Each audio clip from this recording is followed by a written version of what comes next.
할렐루야. 아멘. 오늘도 우리 주님 앞에 나오신 여러분들을 예수님의 이름으로 사랑하고 축복합니다. 우리 이 시간 잠깐 기도했으면 좋겠습니다. 참 좋으신 주님, 날마다 우리를 살피시며 언제나 우리와 동행하시며 나의 그 모든 것을 하나도 빠짐없이 다 아시고 기억하시며 우리를 언제나 지켜보시는 주님, 그 주님을 우리 입술로 찬양하게 하시고 주님 앞에 나와 예배드리게 하시니 감사합니다. 그것이 우리 안에 가장 큰 기쁨이 됨을 이 시간 우리 입술로 고백합니다. 오직 주님만이 우리의 큰 기쁨 되시며 즐거움이 되시며 내가 찬양하고 높일 유일한 분이심을 주님 이 시간 우리 예배를 통해서 그 고백을 받아 주시옵소서. 오직 주님만이 이 시간 찬양 받으시옵소서. 이 시간 우리가 주님을 만나고 주님을 경험하는 시간이 되게 하여 주시옵소서. 우리와 함께 하시는 주님께 감사드리며 예수님의 이름으로 기도드렸습니다. 아멘. 아멘. 할렐루야. 우리 이 시간 우리 내 모든 삶의 행동 이 찬양 부르면서 우리 주님 앞에 박수치면서 기쁨으로 찬양하며 나아가겠습니다.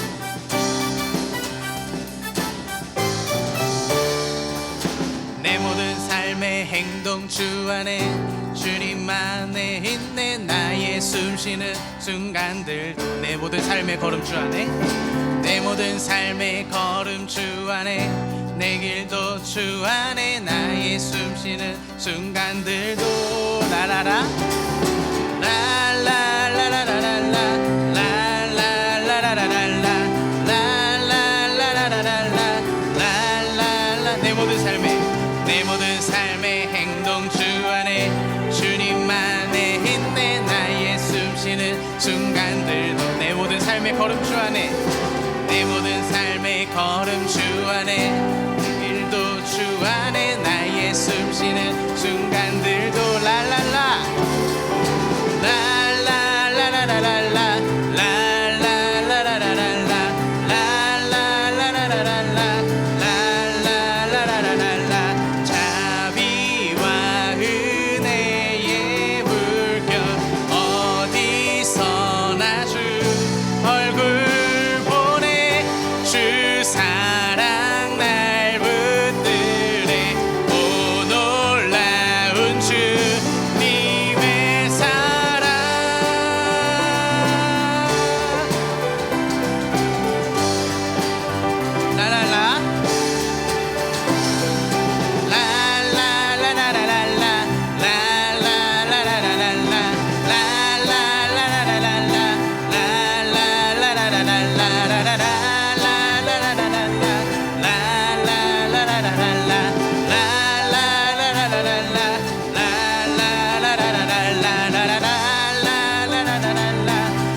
주를 찬양하나이다.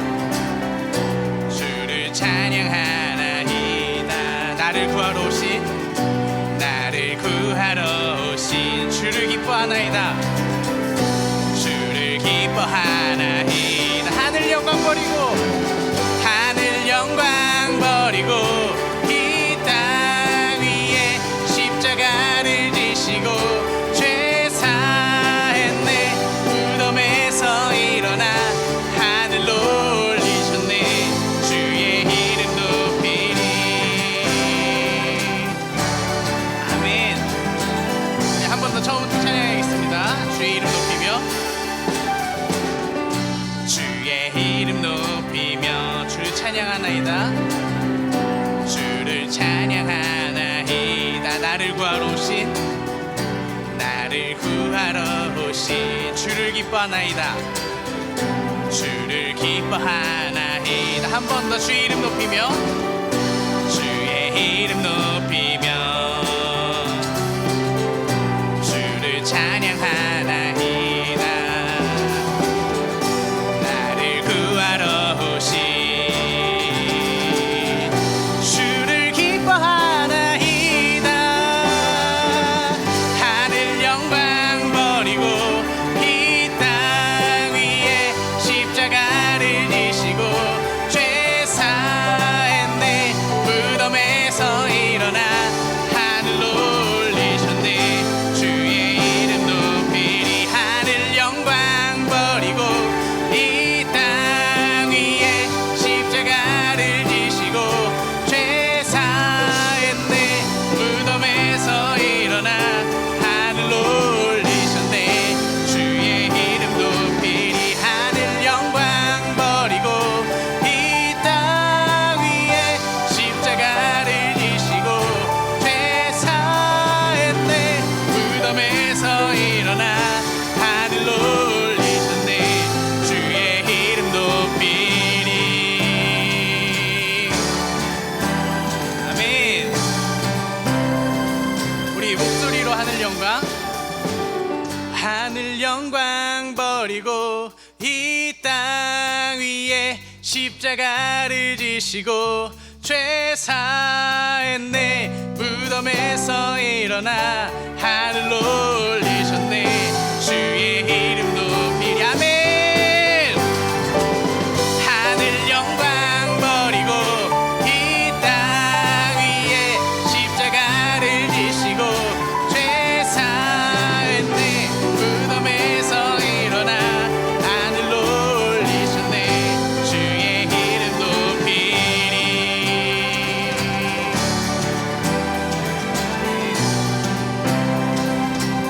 문들아 머리 들어라. 문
왕이라 다 찬양 위대하신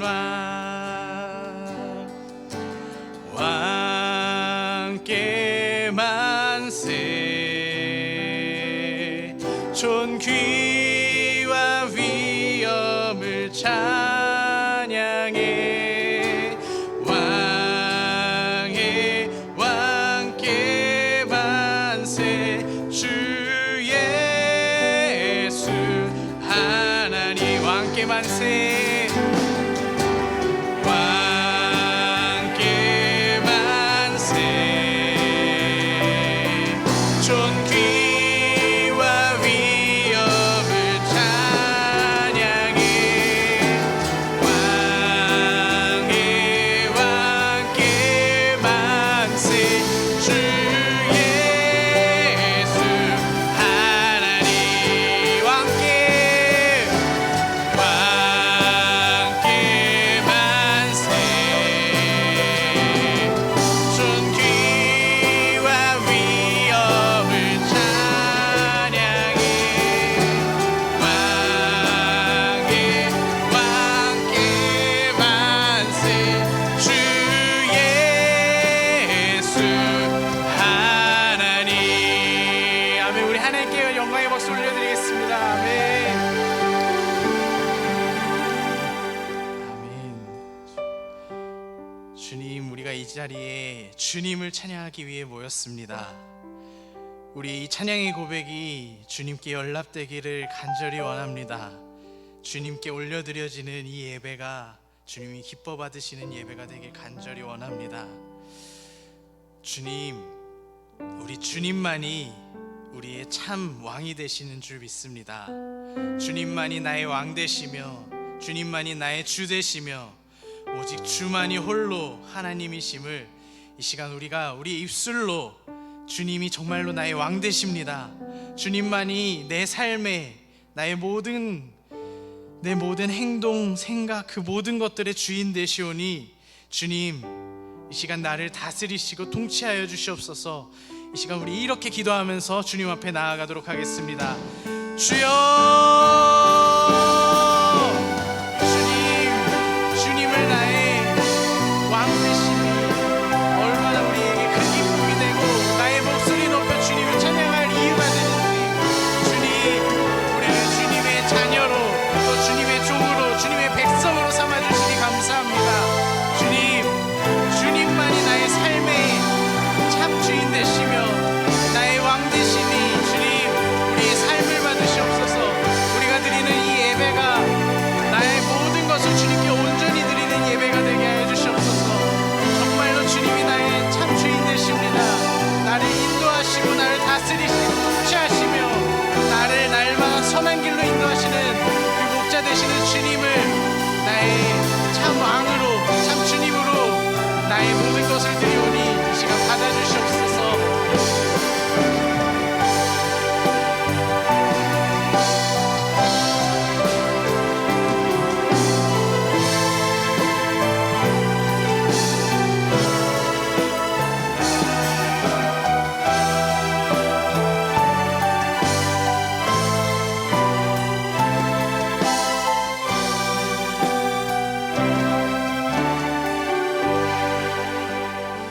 할렐루야. 우리의 왕이 되시고 주가 되시는 아버지 하나님, 이 시간 우리가 주님을 예배하기 위해서 모였습니다. 하나님, 이 시간 우리가 주님을 바라볼 때에 우리 삶을 온전히 다스려 주시고 우리 가운데 당신의 귀한 은혜의 역사들을 허락하여 주실 줄로 믿사오니 오늘도 사모함으로 그 은혜를 간구하며 이 자리에 나온 모든 이들마다 그 주님의 왕 되심을 주 되심을 경험할 수 있도록 하여 주시고, 그래서 우리 삶의 모든 것들이 주님의 다스리심 가운데에 온전히 바로 서는 시간 될 수 있도록 인도하여 주시옵소서. 하나님, 이 시간 말씀을 듣습니다. 말씀을 통해 우리 삶을 어루만져 주시고 바로 세워주신 줄로 믿사오니 그 말씀의 은혜에 온전히 젖어들 수 있는 복종의 시간 될 수 있도록 인도하여 주시옵소서. 주시는 은혜 감사드리며 예수님의 이름으로 기도합니다. 아멘. 네, 우리 이 시간 함께 말씀 읽고 말씀 나누도록 하겠습니다. 오늘 우리가 함께 나눈 말씀은요, 창세기 17장 말씀인데, 창세기 17장 9절부터 14절까지 말씀 함께 읽고 말씀 나누도록 하겠습니다. 창세기 17장 9절에서 14절까지 말씀 저와 여러분들이 한 절씩 교독하겠습니다. 하나님이 또 아브라함에게 이르시되 그런즉 너는 내 언약을 지키고 내 후손도 대대로 지키라.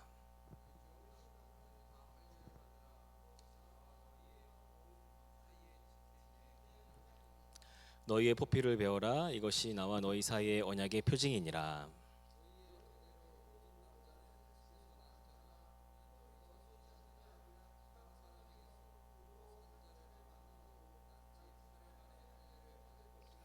너희 집에서 난 자든지 너희 돈으로 산 자든지 할례를 받아야 하리니 이에 내 언약이 너희 살에 있어 영원한 언약이 되려니와 할례를 받지 아니한 남자 곧 그 폭피를 베지 아니한 자는 백성 중에서 끊어지리니 그가 내 언약을 배반하였음이니라.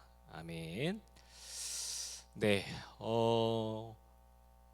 요즘 우리 교회 새벽기도에서 우리 교회 새벽기도는 한 성경을 시작하면 쭉 이렇게 끝까지 보게 되거든요. 그 생명의 삶이라는 묵상집 범위라고 해야 되나? 하여튼 진도? 하여튼 거기에 따라서 이렇게 쭉 가는 건데 요즘 여호수아 말씀을 함께 보고 있습니다. 보는데 제가 이제 화요일 날 설교를 하거든요. 근데 제가 설교한 본문 중에서 이제 요단을 건너서 여리고성을 눈 앞에 둔 이스라엘 백성들이 할례를 행하는 장면이 기록되어 있었어요. 오늘 본문에도 기록되어 있듯이 이 이스라엘의 모든 남자들은 난지 8일 만에 할례를 받아야 했는데 근데 이 광야에서 머무는 기간 동안 이 이스라엘 백성들이 할례를 행하지 못했거든요. 그래서 이제 이스라엘이 요단을 건너게 된 거예요. 하나님께서 명령을 하신 겁니다. 할례를 행하라. 그래서 이제 온 이스라엘 백성들이 할례를 행하는 장면이 기록되어 있었던 겁니다. 우리가 이 지점에서 이렇게 좀 질문을 해볼 수 있을 것 같아요. 왜 그렇다면 하나님께서 그 타이밍에 할례를 행하라고 하셨을까? 그럼 이게 요단을 건너서 여리고성이 눈앞에 있는 거예요. 이게 뭐냐면 이제 곧 전쟁을 치러야 하는 상황 가운데 이제 할례를 행하라고 하신 거거든요. 왜 그때 하나님께서 할례를 행하라고 하셨을까? 이 질문 가지고 제가 새벽에도 말씀을 나눴었는데 이번 주 설교를 준비하면서 문득 할례에 대해서 좀 얘기를 나눠보면 좋겠다라는 그런 생각을 주셔가지고 오늘은 할례에 대해서 좀 함께 나누는 시간을 가지려고 합니다. 여러분 성경 가운데 할례를 행하는 장면들을 종종 보게 되잖아요. 하나님께서 왜 할례를 행하라고 하셨을까? 바라기는 그 의미와 하나님의 뜻이 이 시간 우리 가운데 깊이 새겨질 수 있기를 간절히 소망합니다. 먼저 우리가 좀 이 할례에 대해서 좀 생각을 해보려면 이 배경을 먼저 좀 살펴볼 필요가 있거든요.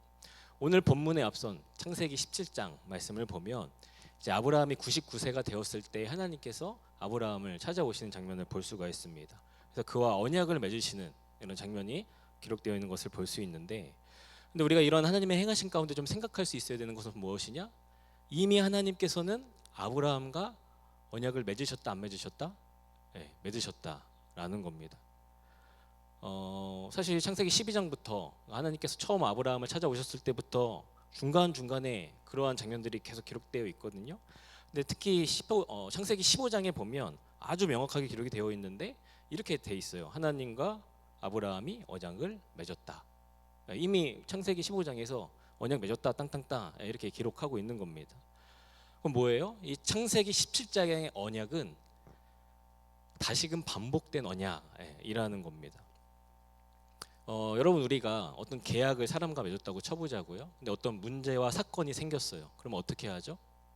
그 계약을 파기시키거나 아니면 그 문제를 해결해서 계속 그 계약을 이어가거나 아니면 그 문제를 다시 일어나지 않도록 하기 위해서 조건을 바꿔서 다시 재계약을 체결하거나 이렇게 합니다. 17장의 언약이 바로 그러한 언약이었다라는 것이죠. 그럼 창세기 15장에 보면 아브라함에게 하나님께서 어떻게 약속하셨냐면 내 몸에서 날 자가 내 상속자가 되리라 이렇게 말씀하셨거든요. 뭐라고 얘기하고 계시는 거야? 내 아들이 너의 상속자가 될 거야 라고 말씀하고 계시는 겁니다. 그러니까 직접적으로 이삭의 탄생을 예고한 것은 아니지만 그러나 아브라함에게 아들이 태어나서 아브라함이 그를 상속자로 삼게 될 것을 이제 약속해 주신 거예요. 그리고 이와 더불어서 뭐라고 말씀하셨냐? 우리 다 아는 거죠, 사실. 하늘의 별들을 바라보면서 이 수많은 별들과 같이 내 자손이 많아지게 하겠다라고 약속해 주십니다. 아브라함은요, 그 하나님의 말씀을 믿었고요.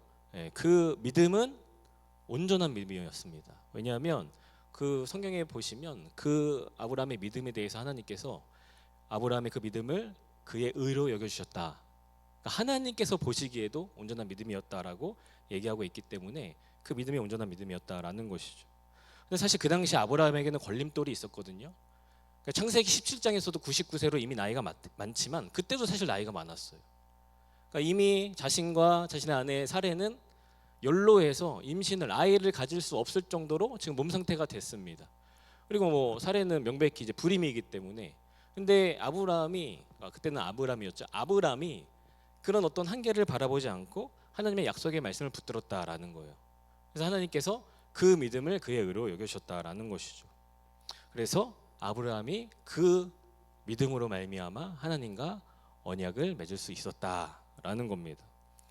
그러므로 여러분 이 아브라함과 하나님과의 언약 관계에 있어서 아브라함에게 주어진 가장 큰 의무와 책임은 무엇일까요? 그것은 바로 믿음인 겁니다. 믿음. 여호와 하나님을 향한 진실한 믿음. 왜냐하면 그가 그 믿음을 의롭다 여김 받아서 하나님과 언약을 맺게 된 것이니 말입니다. 근데 그 뒤에 어떠한 일이 이제 15장에서 17장 사이에 일어나게 되느냐? 이제 아브라함이 아내 사레의 여종인 하갈을 통해서 이스마엘을 얻는 그런 사건이 일어나게 됩니다. 여러분이 하나님께서 물론 이제 아들을 주시겠다 약속하지만 그게 그냥 아들이 태어날 것이 아니라 본처인 사레를 통해서, 그러니까 정상적인 어떤 이 가정을 통해서 아이를 허락하시고 그를 상속자가 되게 하시겠다라고 약속하신 것이거든요. 아브라함이 믿음으로 붙들었던 것도 사실 그러한 언약의 말씀인데, 근데 이제 시간이 흘러가는 가운데 이제 아브라함의 믿음이 흔들리기 시작했던 것이죠. 아니 지금도 나이가 많은데 지금 당장 이루어져도 이게 쉽지 않은 일인데 시간만 속절없이 흘러가는 겁니다. 그래서 그 믿음을 끝까지 유지하지를 못한 것이죠. 그 말씀대로 행하실 하나님의 때를 기다리지 못하고 먼저 아내인 사레의 몸종인 하갈을 통해서 이스마엘을 얻었던 겁니다. 그러니까 하나님께서 당신의 전적인 주권과 결정에 따라서 아브라함에게 은혜를 베풀기로 결정하셨는데, 근데 그분의 때와 방법이 있었거든요. 근데 아브라함이 어떻게 한 거예요? 그 때와 방법을 자기 마음대로 이제 취한 것이죠. 그래서 자기 나름의 생각과 자기 나름의 판단을 가지고 하나님의 약속과 축복을 그가 취하려고 했던 겁니다. 그래서 이제 손상되게 된 거예요. 언약이, 창세기 15장의 언약이 손상된 겁니다. 그래서 하나님께서 이제 그 언약을 회복하시기를 원하셨던 것이죠. 그래서 다시 찾아오셔서 다시 아브라함과 언약을 맺으시는 것이, 그러니까 언약을 갱신하신 것이 창세기 17장의 기록인 겁니다. 그 가운데 하나님께서 이제 특별한 일을 몇 가지 행하셨는데, 하나는 뭐냐면 아브람에게 아브라함이라는 이름을 주신 거예요. 여러분, 이 아브라함이라는 이름을 주신 게 아브람, 이름이 좀 별론데 아브라함이 낫겠어, 내 사람의 이름은 아브라함이 더 어울려, 이렇게 해서 주신 것이 아니거든요. 여러분, 아브라함의 뜻이 있지 않습니까? 그 이름의 뜻, 열국의 아버지, 많은 이들의 아버지라는 뜻을 갖고 있는데 뭐예요? 내 자손을 별과 같이 하겠다라는 그 약속의 말씀을 붙들 수 있도록 하시기 위해서 이름부터도 그러한 이름을 허락하신 것이죠. 여러분, 여기까지가 본문의 앞선 상황들이거든요. 이렇게 아브라함에게 아브라함이라는 그런 새 이름을 허락하신 하나님께서는 곧 아브라함과 맺은 언약을 이렇게 새롭게 하시기 시작하신 하나님께서는 그에게 할례를 행하실 것을 오늘 본문 가운데 명령하고 계십니다. 그러니까 언약 체결의 의무로서 너 할례를 행해야 돼 라고 얘기하고 계신 것이죠. 너 내가 정말 하나님임을 믿는 거야? 내가 어떠한 자임을 믿는 거야? 너 나를 믿니? 내가 너와 함께함을 믿니? 내가 너를 선하게 인도할 것을, 너에게 약속할 것을 이룰 것을 내가 믿니? 그러면 어떻게 하라고 하시는 거예요? 내가 할례를 행해야 돼 라고 말씀하시는 것이죠. 그래서 본문 14절 말씀인데요, 그렇게 할례를 요구하시면서 하나님께서 이와 같이 말씀하십니다. 본문 14절 말씀 함께 읽겠습니다. 시작. 할례를 받지 아니한 남자는 곧 그 포피를 베지 아니한 자는 백성 중에서 끊어지리니 그가 내 언약을 배반하였음이니라. 그럼 무엇이라고 말씀하고 계세요?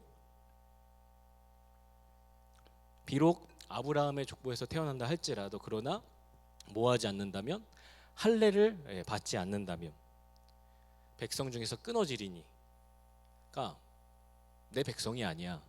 지금 이 말 하시는 거거든요.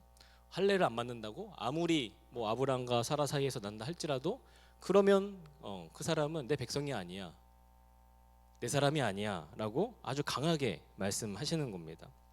그러니까 어떻게 하라는 거예요? 반드시 할례를 행하라 라고 하시는 거죠. 15장에서는 할례를 행하라는 말씀이 없으셨는데 17장에서는 반드시 할례를 행하라 라고 마치 할례가 있어야만 언약이 맺어질 수 있는 것과 같이 말씀하고 계시는 겁니다. 자, 그렇다면 하나님께서 왜 이렇게 단호하게 할례를 행할 것을 아주 분명하게 요구하고 계신 것일까?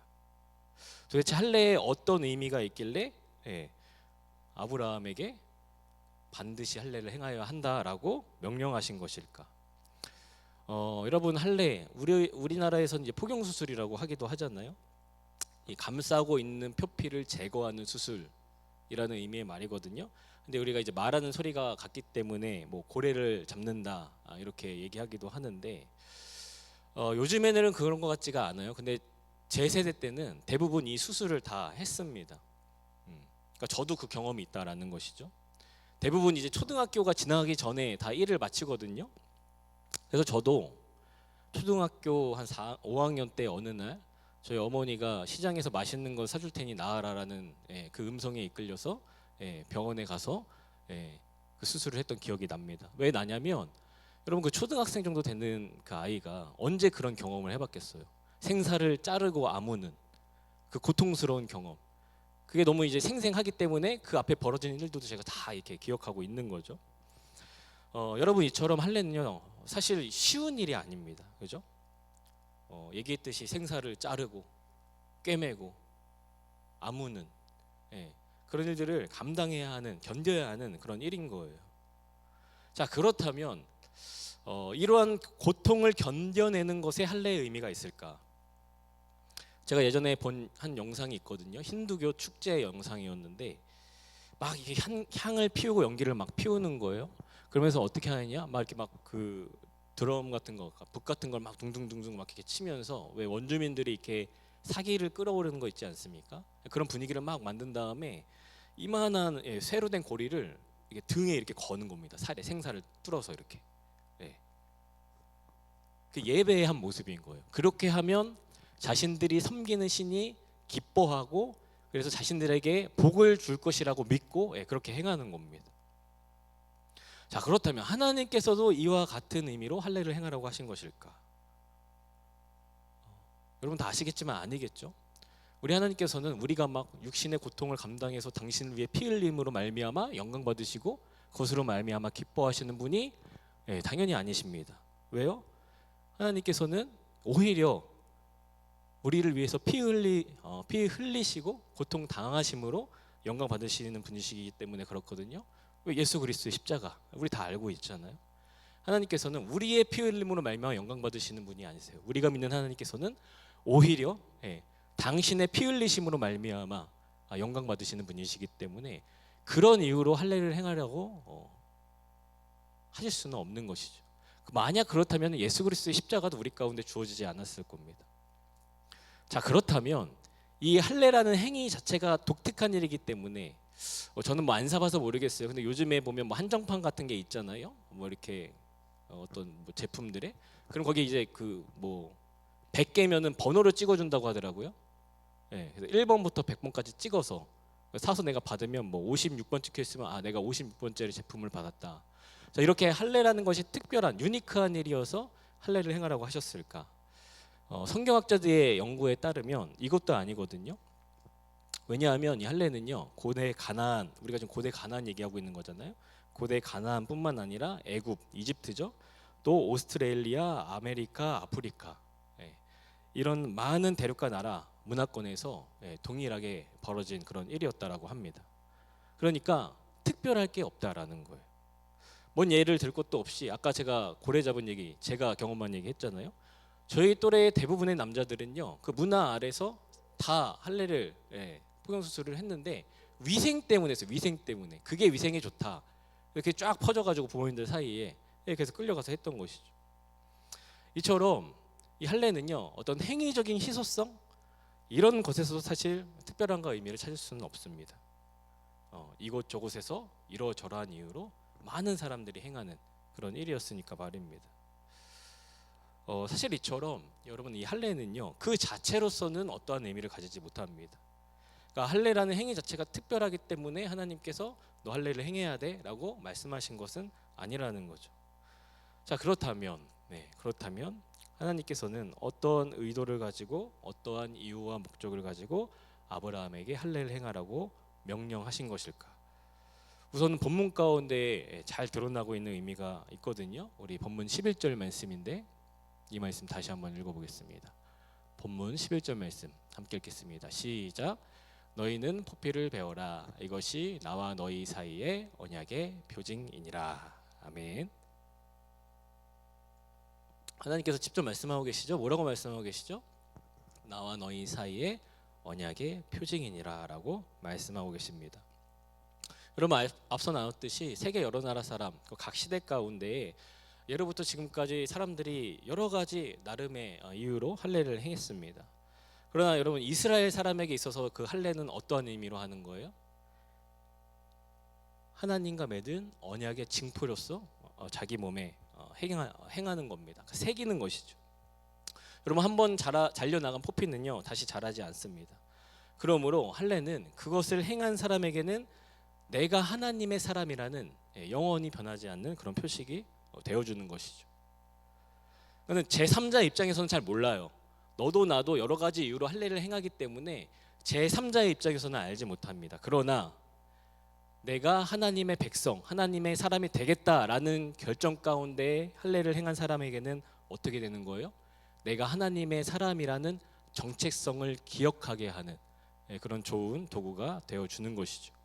마치 무엇과 같이 앞서 얘기했었던 아브라함이라는 새 이름과 같이, 아브라함에게 아브라함이라는 새 이름을 허락하심으로 그 이름의 뜻과 같이 약속하신, 내 자손을 하늘의 별과 같이 많게 하겠다라고 약속하신 그 약속의 말씀을 붙들고 살아갈 수 있도록 하나님께서 해주셨던 것과 같이 할례 또한 그 자체로 특별한 것은 아니지만 그러나 하나님의 사람으로서, 당신의 사람으로서 아브라함이 마땅한 정체성을 가지고 살아갈 수 있도록 그런 특별한 의미를 지닌 표식으로서 하나님께서 아브라함에게 새기라고 명령하셨던 겁니다. 그러니까 뭐예요? 당신을 위해서 새기라고 한 게 아니라는 거예요, 여러분. 하나님 당신을 위해서 너 할례를 행해야 돼라고 말씀하신 것이 아니라 누구를 위해서?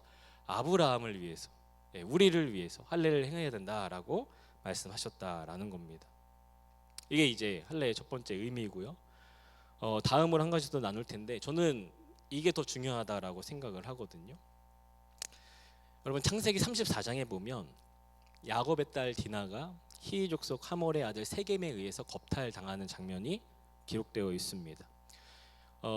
세겜이 이제 디나가 그 땅을 이렇게 구경하러 나왔어요. 근데 이게 세겜이 그 디나의 아름다운 모습을 보고 그만 참지 못해 디나를 욕보인 그런 사건이 일어난 건데, 그리고 나서는 어떻게 하느냐? 자신의 아버지 하몰과 함께 찾아가서 정식으로 이제 혼인하고 싶다고 야곱의 집안에게 그 집안 대 집안으로 제안을 합니다. 지난주에 이어서 자꾸 이런 얘기 하는 것 같은데, 여하간 이 세겜은 그냥 그 디나를 어떤 육체로서만 원하지는 않았던 것 같아요. 디나를 정말 자기 부인, 자기 여인 삼고 싶었던 겁니다. 그러나 그 방법이 너무나 잘못됐잖아요. 그래서 야곱 또한 이후에 뭐 정식으로 혼인을 청하기는 했지만 그러나 그로 인해서 너무 분노합니다. 이것은 야곱뿐만 아니라 그 디나의 오라버니들인 야곱의 아들들 또한 동의를 했겠죠.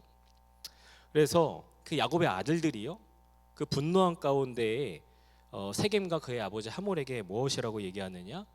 창세기 34장 14절 말씀인데요. 창세기 34장 14절 말씀. 그 다음 PPT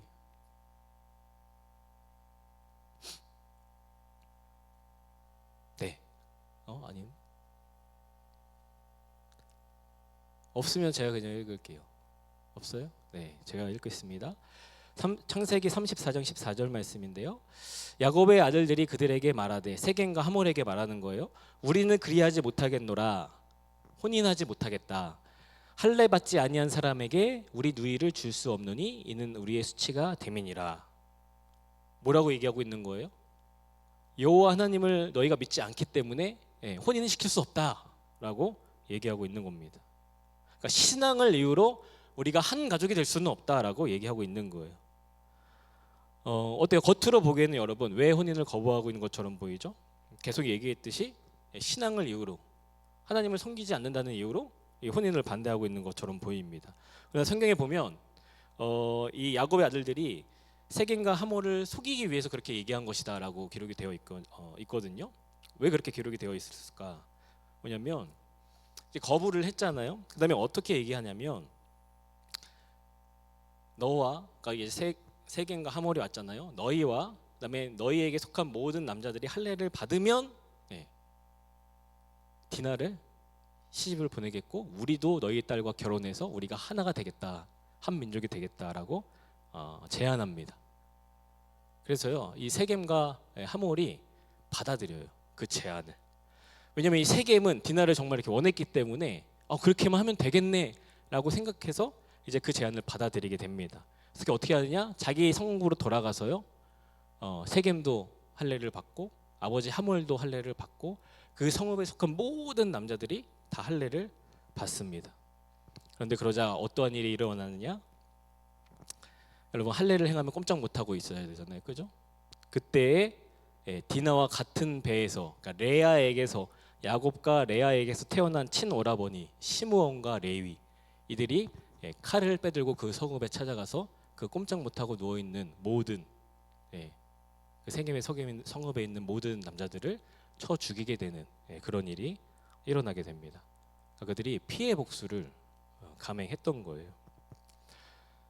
여러분 제가 지금 어떠한 의도로 이 창세기 34장의 사건을 나누고 있는데 혹시 아시겠습니까?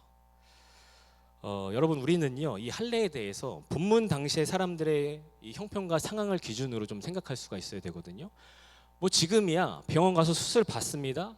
아물 때까지 잘 기다리고 쉬면 그만이에요. 뭐 병가를 내고 뭐 학교는 뭐 방학 때 하든지 일상을 좀 밀어놓고 그렇게 회복하고 다시 복귀하면 그만입니다. 근데 여러분 본문 당시에는 그렇지가 않았거든요. 본문 당시에 할례를 행한다는 것은 특히나 어떤 집단이나 가문이 동시에 모두가 다 할례를 행한다는 것은 자신들의 생명과 안전, 재산과 소유 모든 것을 다 걸어야 가능한 일이었습니다. 지금에 비한다면 거의 야생에 가까운 그런 강자가 약자의 것을 약탈하는 것이 당연하고 비일비재하게 일어났던 그 시대 가운데에 이 할례를 행한다는 것이 얼마나 뭘 상식한 일이고 비상식적인 일인지 우리가 이 부분을 고려할 수 있어야 된다라는 거예요. 여러분 오늘 본문을 보면 하나님께서 요구하신 이 할례의 대상이 어디까지입니까? 모든 남자입니다. 종들까지. 그러니까 아브라함의 집에 속한 모든 사람들은 다 할례를 받아야 된다라는 거예요. 하나님께서 이 본문 당시 그렇게 할례를 모든 남자가 동시에 받는다는 것이 얼마나 위험한 일인지 모르셔서 그렇게 하라고 말씀하신 것일까요? 당연히 아셨겠죠. 근데 그럼에도 불구하고 그것을 요구하신 겁니다. 자, 그렇다면 왜 하나님께서는 굳이 그러한 어려운 위험한 상황 가운데 아브라함을 이렇게 몰아가셨던 것일까? 그럼 반대로 그러면 아브라함은 알았을까요? 몰랐을까요? 이렇게 하는 게 위험한 일이라는 것을 당연히 알았겠죠. 그는 그냥 실제로 그 시대의 삶을 살아가고 있었던 사람이니까 이렇게 하면 위험할 수 있겠다라는 것을 당연히 직감적으로 판단했을 겁니다. 더군다나 여러분이 아브라함이 기본적으로 어떤 성향의 사람이에요? 발생하지도 않는 위협을 피하기 위해서 자기 아내를 누이라고 먼저 속였던 사람입니다. 그리고 하나님께서 그에게 물질적인 축복을 허락하여 주시자 300명의 사병을 만들어서 거느렸던 사람이 아브라함이에요. 뭐예요? 아브라함은요 기본적으로 겁이 많고 안전에 민감한 그런 사람인 겁니다. 모를 리가 없는 것이죠. 당연히 위험한 일이다 알았을 겁니다. 그런데 이처럼 안전에 민감하고 당연히 그래서 할례를 행하는 것도 위험한 일임을 알았을 이 아브라함이 할례를 행하라 하신 그 하나님의 명령에, 그 말씀에 어떻게 반응하느냐? 창세기 17장 26절에서 27절 말씀인데요. 네, 함께 읽겠습니다. 시작. 그날에 아브라함과 그 아들 이스마엘이 할례를 받았고 그 집의 모든 남자 곧 집에서 태어난 자와 돈으로 이방 사람에게서 사온 자가 다 그와 함께 할례를 받았더라. 아멘. 여러분, 아브라함이 어떻게 행하고 있죠? 하나님께서 할례를 행할 것을 명령하시자 아브라함은 망설이지 않고 하나님께서 명령하신 그날에 자신을 포함한 집안의 모든 남자로 하여금 할례를 행하도록 합니다. 그것이 얼마나 위험한 일인지 조심성 많은 아브라함이 분명히 알고 있었을 것인데 말입니다. 여러분, 그렇다면 아브라함이 어떻게 그렇게 행할 수가 있었을까요? 위험한 일인지 분명히 알았을 텐데 어떻게 그렇게 모든 남자, 자신을 포함한 모든 남자들로 하여금 할례를 행하도록 할 수 있었을까요? 여러분, 그 답은 딱 하나인 거예요. 뭐예요? 그가 하나님을 믿었기 때문인 겁니다. 내가 하나님의 말씀에 순종할 때에, 그분의 언약 안에 온전히 거할 때에 언약에 신실하신 하나님께서 반드시 나와 나의 집을 지키시고 보호하실 것이라는 진실한 믿음이 아브라함에게 있었기 때문에 그가 망설이지 아니하고 할례를 행할 수 있었던 것이죠. 여러분, 할례는요, 이 앞서 나누었듯이 하나님과 아브라함이 맺은 언약의 증표가 되는 동시에 하나님을 향한, 여호와 하나님을 향한 아브라함의 신뢰와 믿음의 증표인 것입니다. 하나님께서 왜 할례를 아브라함에게 요구하신 거예요? 언약에 합당한 믿음을 요구하신 겁니다. 그와 언약을 맺는 조건으로 딱 하나 조건을 거신 거예요. 뭐예요? 당신을 향한 온전한 믿음. 그 믿음이 내게 있느냐? 그렇다면 할례를 행하여라. 이것이 바로 할례의 의미와 뜻과 목적인 겁니다. 그러니까 할례는요, 행위로서의 의미가 있는 것이 아닙니다. 그냥 눈에 보여지는 어떻게 그걸 자르고 이게 아니에요. 언약의 표징으로서, 그리고 하나님께 올려드리는 진실한 믿음의 고백으로서 그 의미가 있는 겁니다. 여러분, 제가 서두에 이제 새벽기도 얘기하면서 여호수아서 말씀 나눴잖아요. 여러분, 이스라엘 백성들이 광야 생활을 마치고 이제 요단을 건너서 가나안 땅으로 넘어갔습니다. 이제 바로 눈앞에는 여리고성이 있어요. 뭐예요? 내가 조금만 지나면 상대해야 할 적입니다. 근데 이때에 하나님께서 뭐라고 말씀하셨다고요? 할례를 행하라 라고 말씀하셨습니다. 말씀드렸다시피 그동안 광야에 있는 동안 할례를 못 행했어요. 그러니까 밀린 숙제가 말하자면 있는 것과 비슷한 느낌이겠죠. 그래서 이제 밀린 숙제 해야지 이제. 그런데 여러분, 왜 광야에서 할례를 못 행했겠어요? 이동이 잦으니까, 그죠? 환경이 좀 여의치 않으니까 할례를 못 행했던 겁니다. 근데 사실 그런 이유 때문에 할례를 하나님께서 밀어주신 것이라면 그 요단을 건너 여리고성 앞에 있을 때가 더 상황이 지금 안 좋거든요. 그리고 여리고성 사람들도 알았어요. 이스라엘이 쳐들어올 것이라는 것을. 그러니까 지금 바로 눈앞에 적이 이렇게 째려보고 있는데 거기서 지금 전투 불능 상태가 될 수밖에 없는 그 일을 행하라고 하신 거거든요. 그러니까 여기 더 지금 상황이 안 좋다라는 겁니다. 근데 그럼에도 불구하고 하나님께서 할례를 행하라고 갑자기 뜬금없이 말씀하신 거예요. 같은 질문인 것이죠. 왜 하나님께서는 이러한 무리한 시점에 당신의 백성으로 하여금 할례를 행하라 명령하신 것일까? 그것은요, 당신을 향한 온전한 믿음을 요구하신 겁니다. 요단을 건넌 이스라엘, 그 눈앞에 여리고뿐만 아니라 이제 그 후로도 수많은 적들을 상대해야 했어요. 그런데 여러분, 이스라엘에게는 뭐가 있었나요? 여러분, 이스라엘에게는 아무것도 없었습니다. 무기도 없었고요, 병사도 없었고요, 싸움의 경험도 없었습니다. 근데 그들에게 있는 게 하나 있었어요. 그럼 뭐예요? 가나안 땅을 주시겠다고 약속하신 하나님의 말씀. 그 언약의 말씀이 있었죠. 여러분, 이런 이스라엘이 정말로 그 가나안 땅을 자신들의 기업으로 차지하고 정복할 수 있는 유일한 방법이 무엇이었을까요? 그것은 오직 하나밖에 없었던 겁니다. 뭐예요? 하나님을 온전히 신뢰하는 것. 그거 하나밖에 없었던 거예요. 언약 가운데 내가 반드시 이 땅을 너희에게 주겠다라고 약속하신 그 하나님의 말씀을 온전히 신뢰함으로, 여러분 이성적으로 객관적으로 생각하면 가면 안 돼요. 그 걸음을 내디디면 안 됩니다. 요리개송에 나아가요? 철저하게 깨지게 뻔합니다. 이성적으로 상식적으로 생각하면. 그러나 여호와 하나님의 약속의 말씀을 믿고 신뢰함으로 한 걸음 한 걸음 내딛는 것. 여러분 이스라엘이 가나안 땅을 차지하는 방법은요 오직 그거 하나밖에 없었습니다.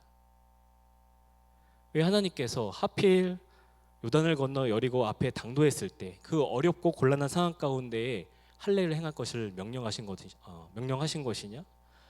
여러분 지금 하나님께서는 이 이스라엘로 하여금 그 유일한 길, 아까 말씀드린 그 유일한 길을 걸어갈 수 있도록 그들을 지금 독려하고 계시는 거예요.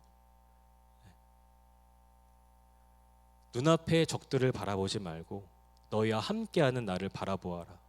눈앞의 어려운 상황들을 바라보며 근심하지 말고 나와 맺은 언약에 가나안 땅을 주겠다고 약속한 내 말을 너희가 붙들어라. 그러면 너희가 반드시 승리할 것이요 그 땅을 차지하게 될 것이다. 여러분 할례를 행하여라는 하나님의 그 말씀에는 이 말이 함축되어 있는 겁니다. 그 어려운 상황 가운데 할례를 행하고 그것을 극복하게 하심으로 가나안 땅 정복을 향한 믿음의 발걸음, 그 첫걸음을 내딛도록 하시기 위해서, 그래서 그 뒤에 걸음도 계속해서 내딛을 수 있도록 하시기 위해서 하나님께서 그 할례를 허락하셨다라는 거죠. 이스라엘이 더 큰 믿음, 더 큰 신뢰 가운데 당신을 바라볼 수 있도록, 당신의 언약의 말씀을 신뢰할 수 있도록 그 상황 가운데 할례를 요구하셨다라는 겁니다. 여러분 이처럼요 우리에게 무엇보다 중요한 것은 무엇입니까? 그것은 바로 믿음인 겁니다. 믿음. 우리가 어떻게 우리 삶에 여러 가지 두려운 일들과 어려운 일들이 있지 않겠습니까? 우리 앞에 여리고성들이 있을 텐데 우리도 아무것도 없잖아요. 그런 어려움들 가운데 우리가 낙심하지 아니하고 실패하지 아니하고 실망하지 아니하고 내 신앙의 삶을 온전히 살아가며 이 세상 가운데 소망과 힘을 얻어서 살아갈 수 있을까? 내가 어떻게 내 삶 가운데 예비하신 하나님의 은혜들을 하나하나 내 것으로 취하는 삶을 살아갈 수 있을까? 그 방법은 딱 하나밖에 없는 겁니다. 뭐요? 믿음.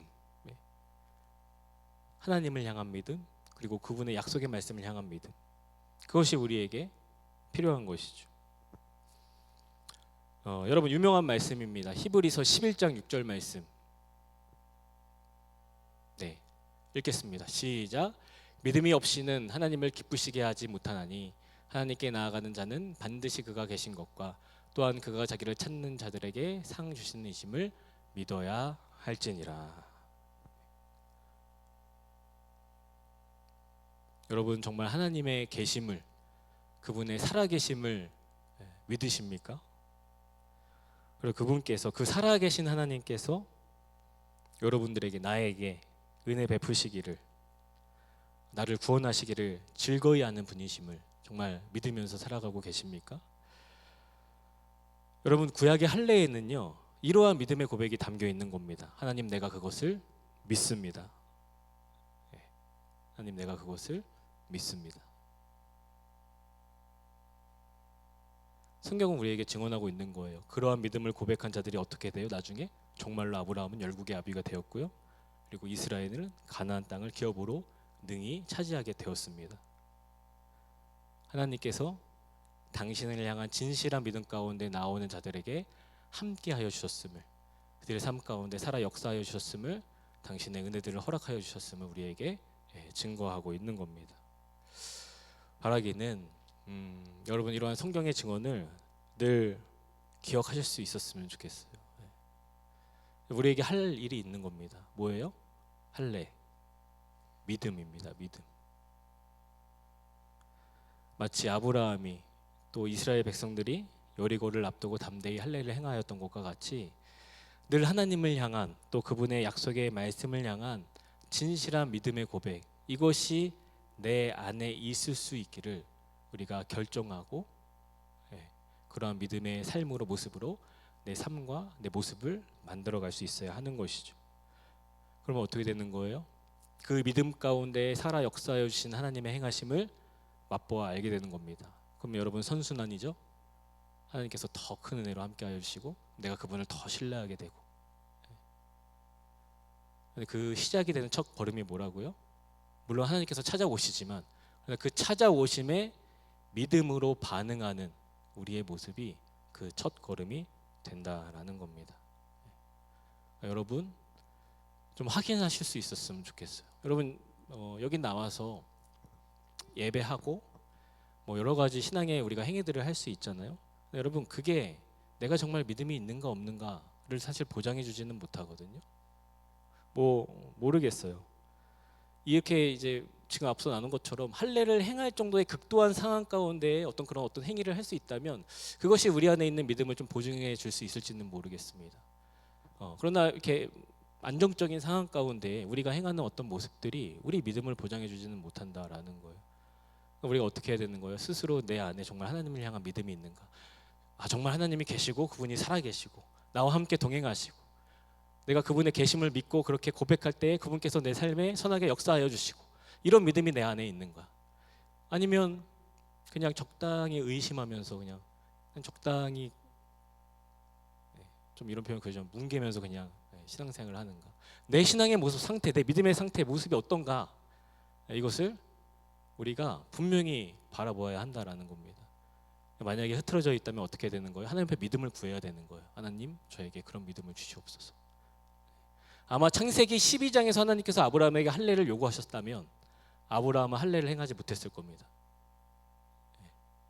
하나님께서 창세기 17장에 아브라함에게 할례를 요구하셨잖아요. 뭐예요? 그렇게 할 수 있을 때 그렇게 할 수 있는 사람으로 그를 훈련시키시고 그다음에 요구하신 겁니다. 그런 은혜를 간구할 수 있어야 된다는 것이죠. 아니면 저의 삶에도 당신을 향한 온전한 믿음을 허락하여 주시옵소서. 제 삶이 그런 온전한 믿음을 소유하는 삶이 될 수 있도록 제 삶을 인도하여 주시옵소서. 이렇게 간구할 수 있어야 하는 겁니다. 바라기는 우리의 삶 가운데 날마다 그러한 간구함과 하나님을 향하여 나아가는 그런 모습이 가득해서 정말 여기 모인 한 사람 한 사람이 정말 주님께서 기뻐하여 주시는 의롭다 여겨주시는 그런 믿음의 사람으로 바로 설 수 있기를 간절히 소원합니다. 우리가 그리할 때에 하나님께서 당신의 좋은 역사와 은혜들을 우리 삶에 풍성히 허락하여 주실 줄로 믿습니다. 그 좋으신 하나님이심을 날마다 믿음으로 말미암아 맛보고 살아가는 저와 여러분 되시기를 간절히 축원합니다. 우리 시간 함께 좀 찬양하고 기도하는 시간 갖도록 하겠습니다.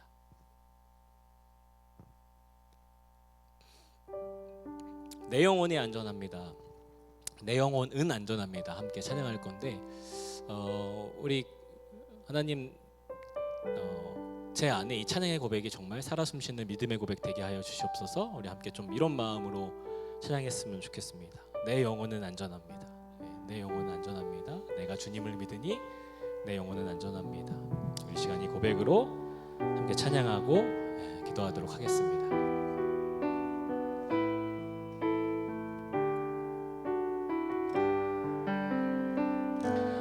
내 아버지 그 품 안에서 내 영혼은 안전합니다. 주 손길로 내 삶을 안으시니 그 평강이 나를 덮습니다. 나 비록 넘어지며 흔들리지만 주 내 안에 거하며 나를 붙드시니 내 생각을 주께로 돌리고 주시는 평강의 옷을 입습니다.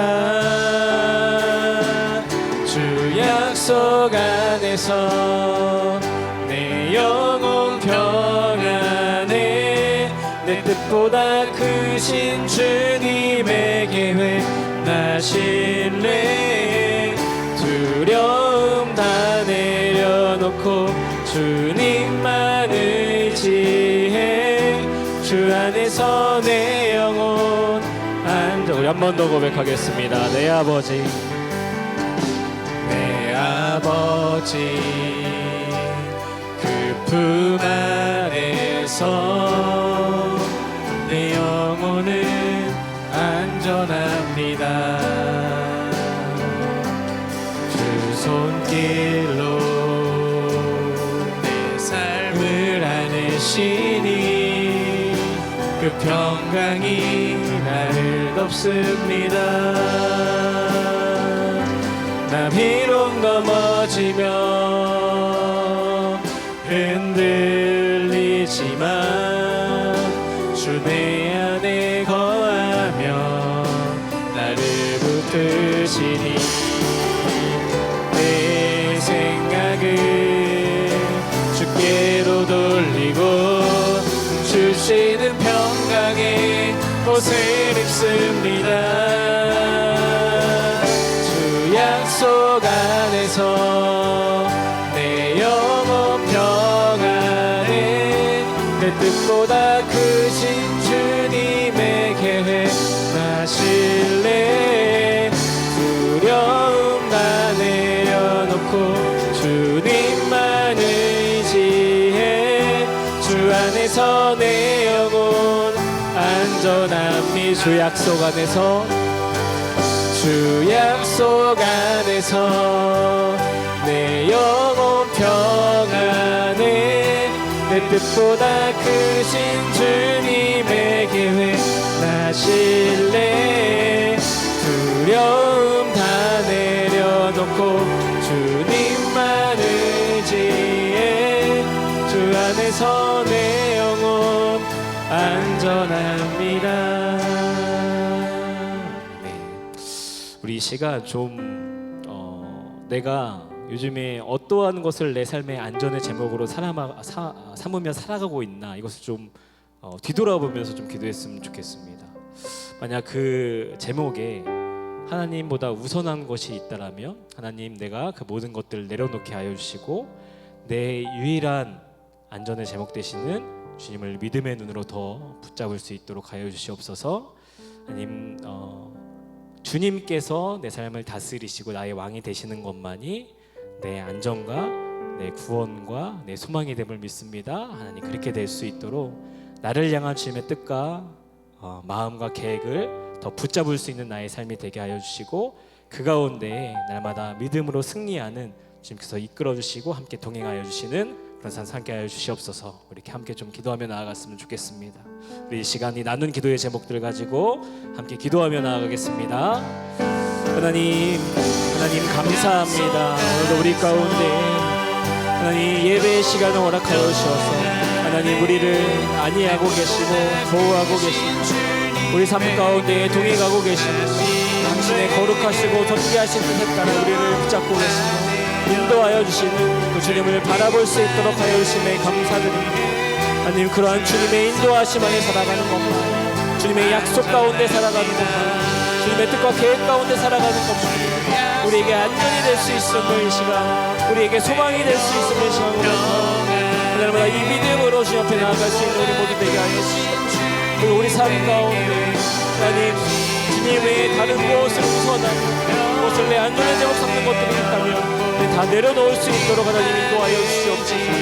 우리 안에 주님을 향한 참된 믿음이 있을 수 있기를 간절히 소원합니다. 나를 구원하실 수 있으시며 나에게 참 생명을 허락하실 수 있으시고 오직 한 분 여호와 한 분이심을 하나님 고백하는 참된 믿음이 우리 가운데 있게 하여 주시고, 무엇보다 주님을 찾고 주님을 구할 수 있는 우리 삶이 되게 하여 주시고, 믿음으로 나아갈 때마다 우리의 삶을 아름답게 인도하여 주시고 행하시며 우리의 믿음의 삶 가운데 맛보아줄 수 있도록 하나님 여기 있는 모든 이들을 축복하시고 인도하여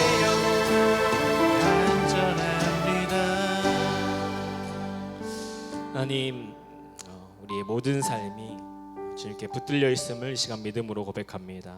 하나님, 바라기는 이 믿음의 고백이 우리 삶의 모든 순간과 모든 시간과 모든 장소 가운데 주님 앞에 마땅히 올려드리는 고백이 되게 하여 주셔서 우리의 삶이 나의 연약함과 또 세상의 여러 가지 혼란한 소리들로 결정되는 것이 아니라 내 삶을 선하고 아름답게 인도하고 계시며 보호하고 계시며 당신의 뜻 안에서 거룩하게 세워져 가고 계시는 그 주님의 행하심에 따라 결정될 수 있도록 하나님 인도하여 주시옵소서.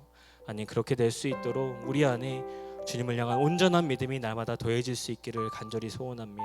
하나님 우리에게 요구하시는 것 다른 무엇이 아니라 당신의 그 어떠하심에 대한 온전한 믿음 하나인 줄로 믿사오니 주님 받으시기 합당한 믿음의 고백을 올려드림으로 그 고백 가운데 살아 역사하여 주시는 주님의 행하심 맛보아 알게 하여 주시고 그런데 더욱더 믿음으로 주님 앞에 반응하며 나아갈 수 있는 이 자리에 있는 모든 이들 될 수 있도록 하나님 축복하시고 함께 하여 주시옵소서. 또 이 시간 우리가 함께 예물을 드리며 나아갑니다. 아니 그저 물질을 드리는 것이 아니라 우리의 믿음을 드리는 그런 물질 되게 하여 주시고 그래서 이 믿음의 고백 가운데 선하게 당신의 일들을 이뤄 가시는 그런 주님의 행하심을 바라볼 수 있는 복된 예물 될 수 있도록 인도하여 주시옵소서. 이제는 우리 주 예수 그리스도의 은혜와 아버지 하나님의 크신 사랑하심과 성령의 교통하심이 오직 믿음 이 고백을 가지고 주님 앞에 나아가기를 결단하고 다짐하는 이 자리에 있는 모든 이들 가운데에 이제로부터 영원까지 함께 하시기를 간절히 축원합니다. 아멘.